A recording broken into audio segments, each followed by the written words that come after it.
Hi, I'm Chris Hay, a senior research scientist at the Iowa Soybean Association. I'm going to be talking a little bit about managing water for crop production, water quality, and other values. Water is one of the key factors in crop production, and so how we manage water has a big impact on crop yield as well as yield stability.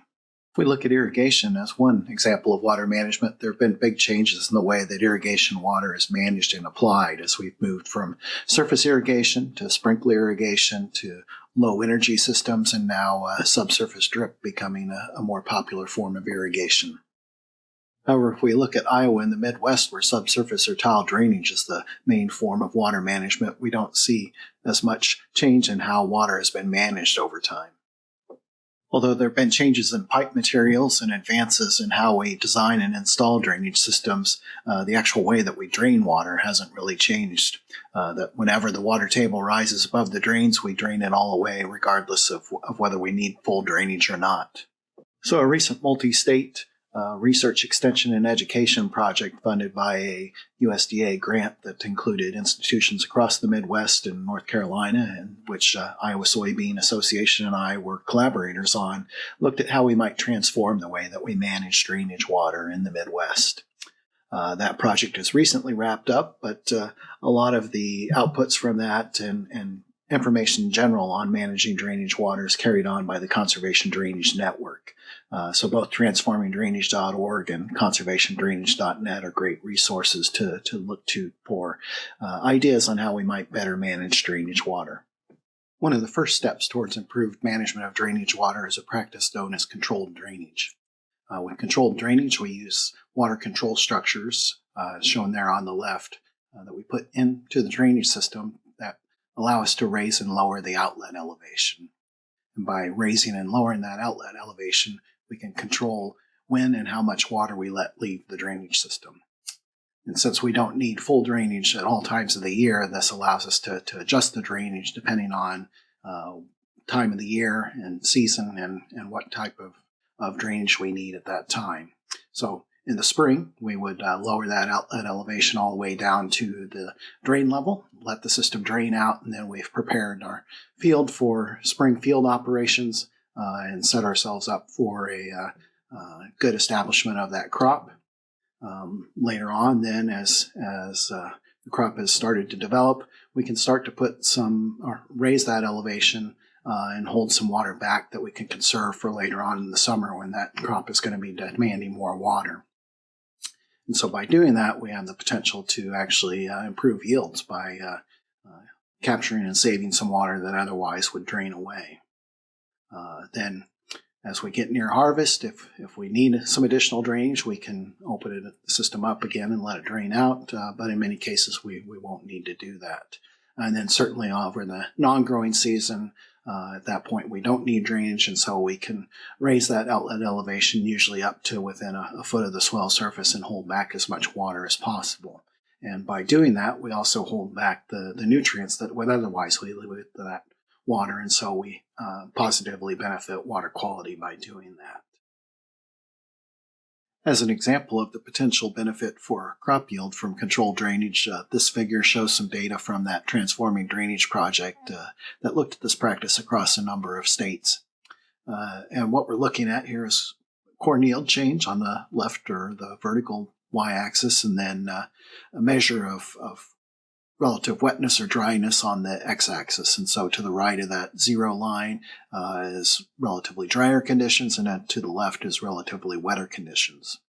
And so what we can see is under drier conditions where we've got moderate drought stress, there was a yield benefit from controlled drainage where we were able to, again, conserve some water for that crop to use later on in the growing season. And so potential for 5 to up to 15% or so increase in corn yield from having that controlled drainage. On the other hand, one of the other things we can see is to the left of that zero line under the wetter conditions, there's also the potential for a little bit of a decrease in crop yield if we don't manage that controlled drainage well. And so in some of these cases, there were some large rainfall events or some excess water conditions after the outlet was raised and didn't timely get that water drained away. And so that points to the need for actively managing these systems. So you can't just set it and forget it. You do have to manage the system throughout the season so that where you do have some excess water from large storm events, that you can get that drained in a timely fashion and then reset the system. So managing these control structures used to be a little more of a hassle with just the manual control structures, that you would have to go out and change the stop logs in each one of those manual control structures and do that manually. Some new advancements in control structures have made that process easier. And so on the left is a structure called the water gate. All of these images from AgriDrain, which makes some of these control structures. That water gate is able to adjust based on the settings of a single one of the traditional control structures, and so we can use that upstream in the system to help manage the water level without having to actually go in and manually change the stop logs in each individual structure. On the right, then, are some automated control structures that have actuator valves, and so we can use those in a few different ways. One is just a time-based setting, so at a certain time of year, we would change the control settings. But again, that can potentially cause some challenges if we've got a large storm event that adds some more water to the system than what we would like. And so there's also the potential for using sensors to provide some feedback. So if the water level gets to a certain point, we can open up those gates and allow water to drain out until we get back to a desired water level, and then the gates would close again. So that does much of that management for you instead of having to manually do that. On the right there is the power unit that controls that. Another option is actually to have some telemetry with the system where you could open and close those control structures just using a smartphone to be able to access the system. Controlled drainage does have some site limitations. It tends to work best on flatter fields, so typically we've said slopes less than 0.5% are ideal. Slopes up to 1% are feasible. Again, some of the automation of the control structures allows us to push that envelope a little farther, but still going to work best where we've got relatively flat slopes. We also have some other conditions with soils that we need to make sure that we can actually hold the water instead of it moving laterally out of the field. And so one of the tools that we developed as part of that Transforming Drainage project is this Controlled Drainage Suitability tool. And so the website is listed there below, but what that tool will do is show you soils that are potentially suitable for the practice. And so you can zoom in down to the field scale and get an idea which, if any, of your fields might be suitable for this practice. And the next step or evolution in water management is where we've actually got a water source, whether it be surface water or if we've got a groundwater source that is of adequate quality and adequate supply. We can actually put water back into the system at times where we've got drought conditions or excess dryness. And so we actually just pump that water back through the same drainage system that we use to drain water, but using those control structures, we can hold that water in there and raise the water table just below the active root zone, and so that crop can actually draw that water up through capillary action. So this now gives us the ability to really manage that water table even more than with controlled drainage. With controlled drainage, we can only manage the water that we actually get in precipitation. This way, we can actually put water back in when we've got inadequate precipitation. Similar to controlled drainage, there's some site limitations for sub-irrigation as well. We need soils that are transmissive enough or that allow water to move easily enough that the water can get easily in between the tile lines or those drain lines so that the water makes it enough towards the middle in between those lines. The others that we can actually hold the water table there and that the water won't just drain back down or move laterally out of the field. And so another tool that was developed as part of the Transforming Drainage project is the Sub-Irrigation Suitability tool. And so again, it looks at different soil types and assesses them as to whether they're low, medium, or high potential suitability for sub-irrigation. So again, you can zoom in down to the field level and get an idea of which fields you have that might be suitable for sub-irrigation if you've got that water source available. And the next step, we're really enhancing our water management ability is a practice that we've called drainage water recycling. With drainage water recycling, we're actually taking that water that we drain away in the spring, capturing and storing that in some type of reservoir, and then reusing that water as supplemental irrigation in the summer when conditions get drier and we need that water. So this has the potential to create, if not a fully closed loop system, at least a partially closed loop system where we can capture both the water and the nutrients that are in that water that otherwise would go downstream and reuse those at times when we can use that water. This figure here illustrates some of the options that are available when designing and installing a drainage water recycling system. So for irrigation system, on the left there is a sub-irrigation that we talked about before. On the right then would be a more traditional irrigation system, and so we could use center pivot, we could use subsurface drip, in some cases we may even use surface irrigation. Also options as far as the reservoir, and so it could be excavating and building up with a levee to create the reservoir, or if we've got the right topography, we could potentially build a dam that would be an impoundment to create that reservoir. Going to be pumps involved in points in the system, but in some cases we may be able to gravity drain water to the system.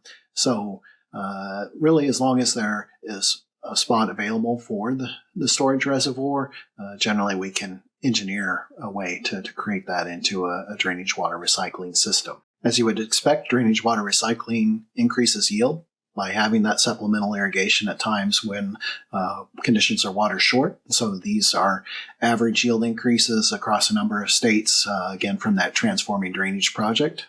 Looking more closely at some of the yield results from that Transforming Drainage Project, the left-hand figure there is all the different site years of yield that we have from the drainage water recycling sites. And we're looking at drainage water recycling yields for corn on the left, are the vertical axis, and then free drainage yields for corn on the horizontal axis. And so anything above that diagonal black line there, it represents a yield increase from drainage water recycling. The points below that are mild yield decreases.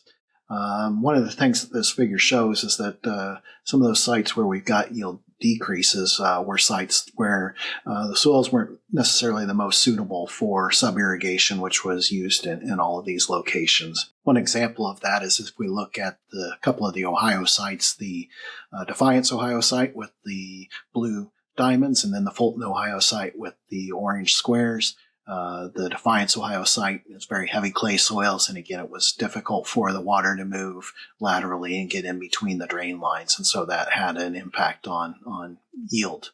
Likewise, the Fulton, Ohio site, the yield impacts were better there because those were soils that weren't so heavy clay, and so again, the water can move more easily between the drain lines, so we got better distribution of that irrigation water. On the right-hand side, then, we're looking at the overall results. Again, free drainage on the left in the orange, and then drainage water recycling in the blue on the right.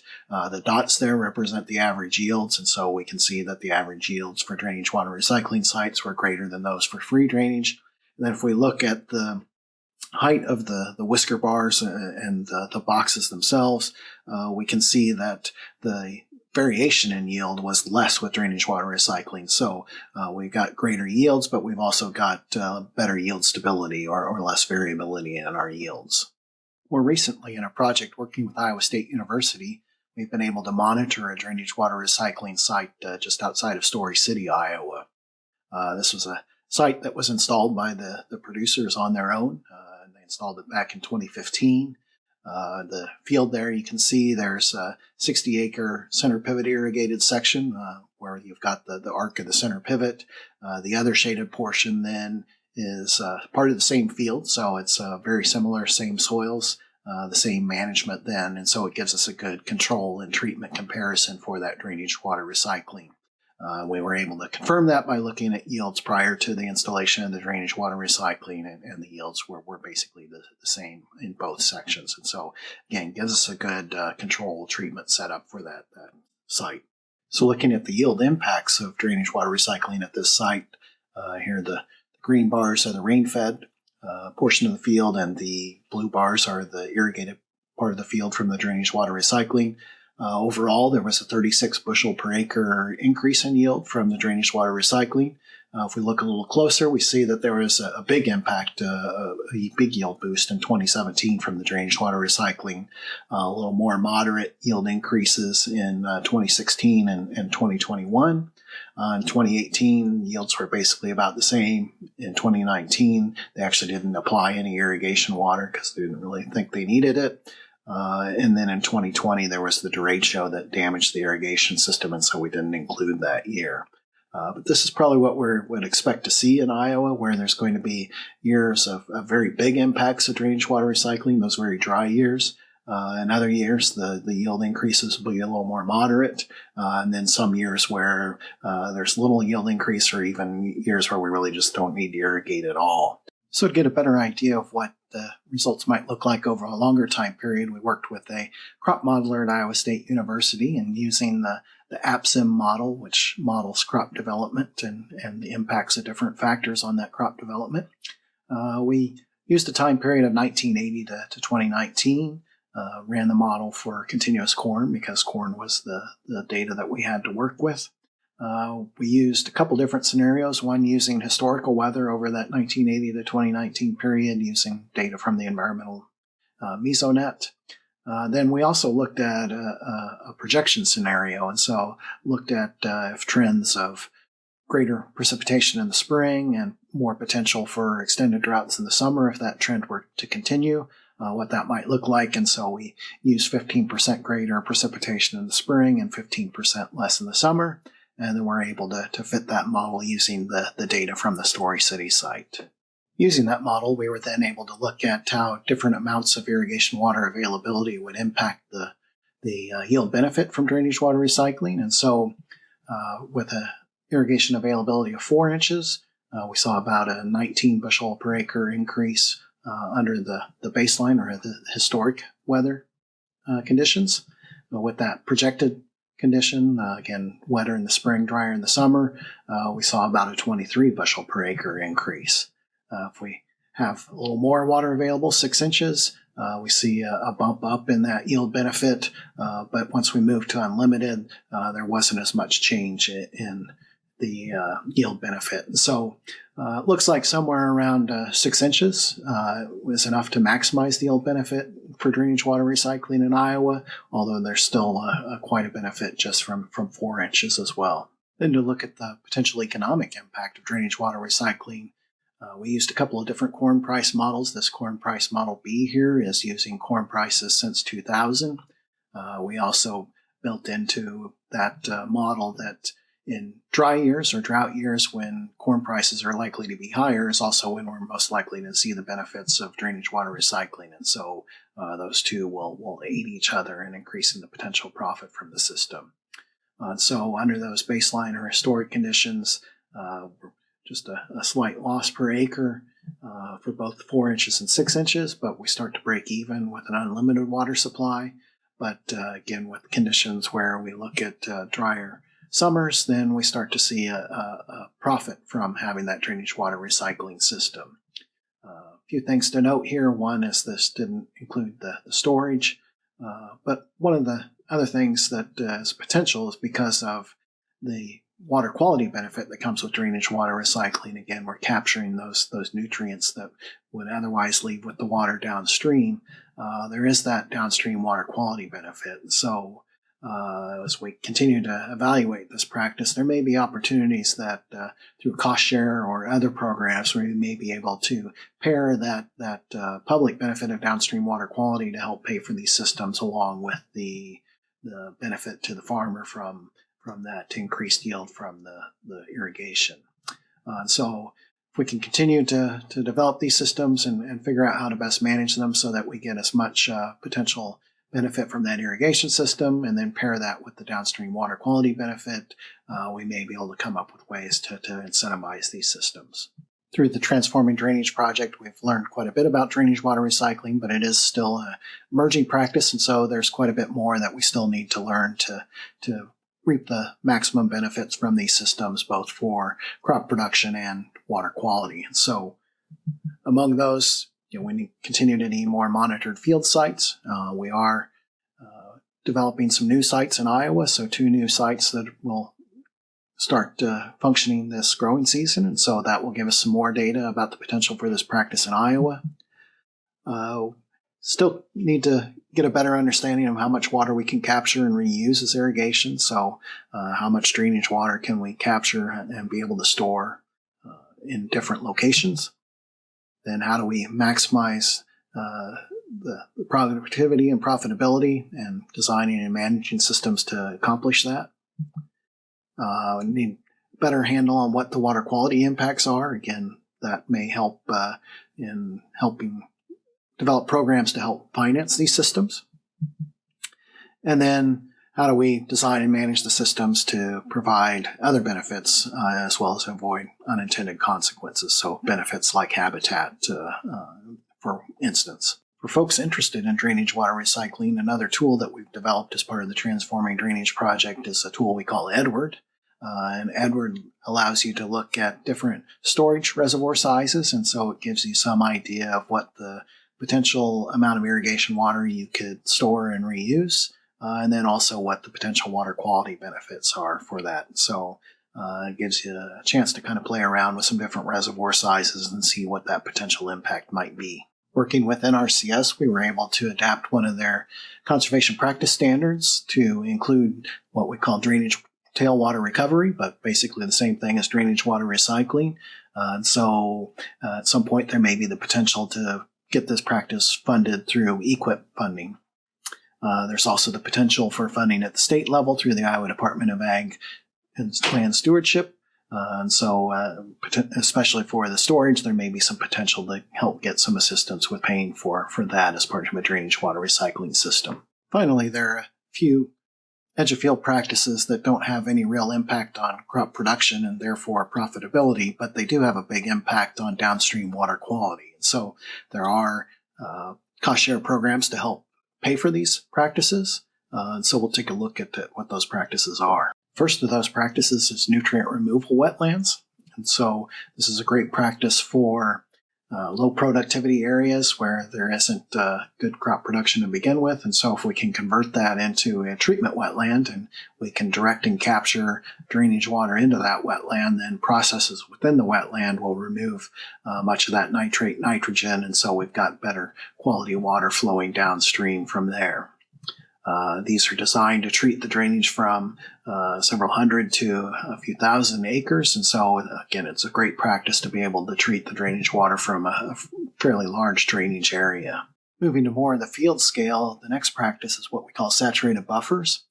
So if we've got a buffer strip along a stream or a ditch where there are drainage outlets, those buffers are great for helping treat and remove phosphorus and sediment from surface water runoff, but they don't really have any impact at all on the water coming through the drainage system. And so with saturated buffers, we use a control structure, the same as we would use for controlled drainage, to be able to redirect some of that drainage water laterally through a distribution line into the soil in that buffer.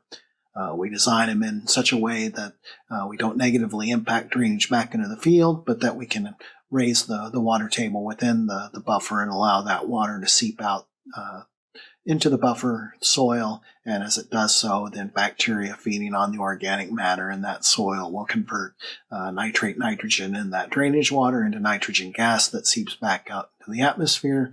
And so then we've got less nitrate flowing out to the downstream waters. Saturated buffers have some site suitability constraints, and so in sites where we can't put in a saturated buffer, another practice that we can often use is what we call a denitrifying bioreactor, or sometimes called wood chip bioreactors.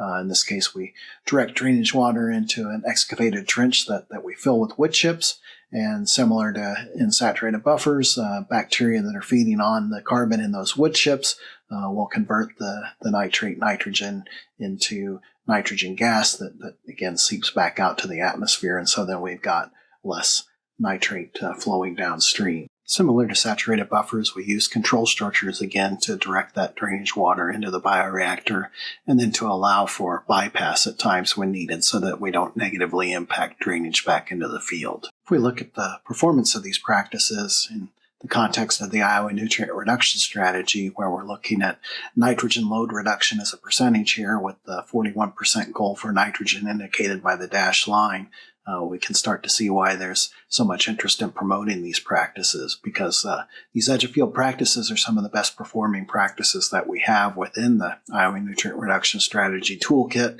short of taking land out of production. In terms of cost effectiveness, looking at dollars per pound of nitrogen removed, these edge of field practices are also some of the most cost effective practices that we have for reducing the nitrogen load and meeting those nutrient reduction goals. So these edge of field practices are going to be of critical importance in trying to meet those nutrient reduction strategy goals. A great resource for learning more about these edge of field practices as well as the infield management practices is this Whole Farm Conservation Best Practices Manual available from the Iowa State Extension Store. And so in summary, managing drainage water can increase yield and reduce yield variability. The impacts are going to be greatest in drier years, and then active management is needed to make sure that we maximize those benefits, but also avoid any negative consequences in wetter years. Both managing drainage water as well as the other edge of field practices can also benefit water quality. And then there's funding opportunities that are available to help support the adoption of these practices. So thank you for watching, and I hope you learned something from the presentation.